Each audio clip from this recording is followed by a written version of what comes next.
নমস্কার বন্ধুরা, Andaman kitchen two জেডে সবাইকে জানাই স্বাগত। আমি ফিরে আসলাম নতুন এক রেসিপির সাথে। আমি আজকে রান্না করব থানকুনি পাতা, কাঁচা কলা আর ছোটো মাছ দিয়ে ঝোল। আপনারা সঙ্গে থাকুন আর দেখতে থাকুন। সবাইকে শুরু থেকে শেষ পর্যন্ত দেখার অনুরোধ রইল। এখানে আমি তেলাপুয়া মাছ কেটে পরিষ্কার করে নিয়েছি। এখন আমি লবণ আর হলুদ দিয়ে ভালো করে মেখে নেব।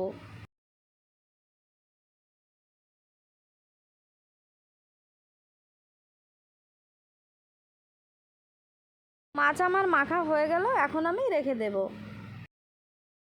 নিয়েছি 3টা কাঁচা কলা। থানকুনি পাতাগুলো কেটে পরিষ্কার করে আমি ধুয়ে নিয়েছি। থানকুনি পাতাগুলো বেশি ছোট ছোট করে কাটার দরকার নেই। পাতার সঙ্গে নরম ডাঁটাগুলো আমি রেখে দিয়েছি। এভাবে একটু বড় করে কাটতে হবে। এখন আমি কাঁচা কলাও কেটে নেব।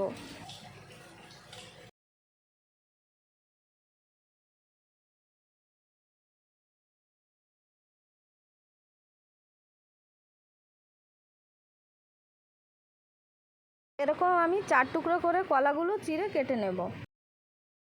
সব কিছু আমার রেডি করা হয়ে গেল। এখন আমি গ্যাসের উপরে কড়াই বসিয়ে কড়াই গরম করে দিয়ে দিলাম সর্ষের তেল। মাছ ভাজার জন্য তেল ভালো মতন গরম করে নিতে হবে। তেল ভালো মতন গরম হয়ে গেল, আমি এখন দিয়ে দিলাম মেখে রাখা মাছ। সব মাছগুলো একসাথে ভাজা যাবে না, পরেও কয়টা ভেজে নেব। এই পাশ ওই পাশ করে মাছগুলো সব আমি ভালো মতন ভেজে নেব। বড় মাছ দিয়েও থানকুনি পাতার ঝোল করা যায়, কিন্তু আজকে আমি ছোট মাছ দিয়ে করব।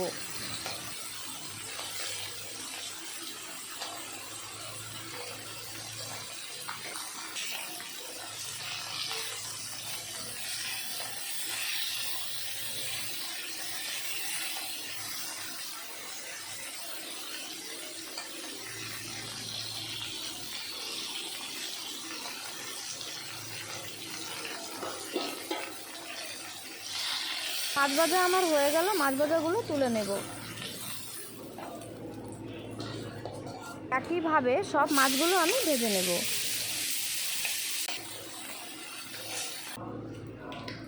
মাছ তো সব আমার ভাজা হয়ে গেল। ওই কড়াইতে দিয়ে দিলাম আর একটু তেল, তারপরে দিয়ে দিলাম কেটে রাখা কাঁচা কলা।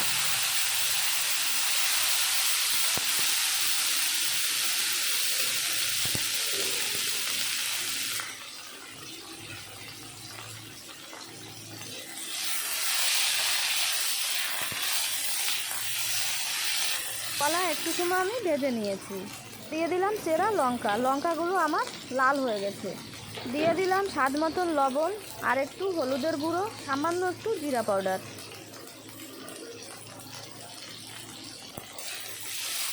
থানকুনি পাতা রান্না করাতে বেশি মশলার দরকার নেই, কম মশলাই হয়ে যায়। আমার কাঁচা কলা কষানো হয়ে গেল। এখন আমি দিয়ে দেব পরিমাণ মতন জল।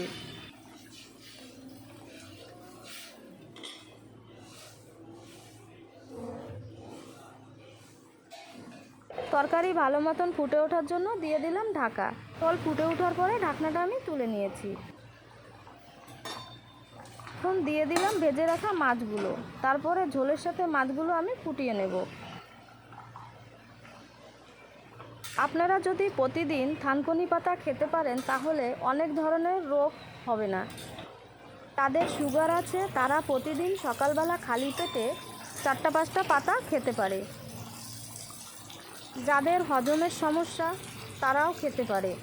বেটে নিয়ে হালকা লবণ, একটু সরষের তেল দিয়ে গরম ভাতের সাথেও খাওয়া যায়। ঝোল ভালো মতন ফোটার পরে দিয়ে দিলাম আমি থানকুনি পাতা। তাদের গ্যাসের সমস্যা, অম্বলের সমস্যা এই সব দূর করবে।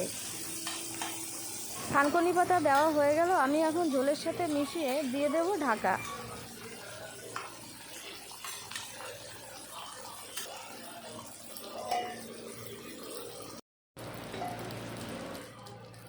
সকল বন্ধুদের কাছে আমার অনুরোধ, আমার রান্না যদি আপনাদের কাছে ভালো লেগে থাকে তাহলে আমার চ্যানেলটাকে সাবস্ক্রাইব করে পাশে থাকবেন এবং সাপোর্ট করবেন।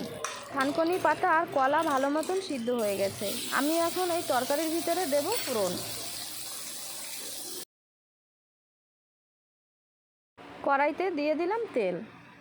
তেল গরম করে নিয়ে দিয়ে দিলাম জিরা, কালো জিরা আর রাঁধুনি। ফোড়ন করা আমার হয়ে গেল। এখন এই তরকারির ভিতরে ঢেলে দেব। গরমের সময় আপনার কিছু খেতে ভালো লাগে না, তাহলে আপনি এইভাবে কাঁচা কলা দিয়ে থানকুনি পাতার ঝোল বানিয়ে খেয়ে নেবেন। পেটের কোনো সমস্যাই হবে না। আমার মতো এইভাবে কে কে থানকুনি পাতা দিয়ে, কাঁচা কলা দিয়ে, মাছ দিয়ে ঝোল বানিয়ে খেয়েছেন অবশ্যই আমাকে কমেন্ট করে জানাবেন।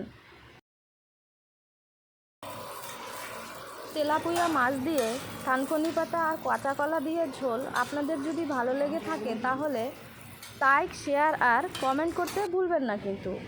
থানকুনি পাতার ঝোল আমার একদম রেডি হয়ে গেল। এখন আমি ঢেলে নেব। এরকম আপনারা থানকুনি পাতার ঝোল বানিয়ে খেয়ে দেখবেন, গরম ভাতের সাথে জমে যাবে, পেটের কোনো সমস্যাই হবে না।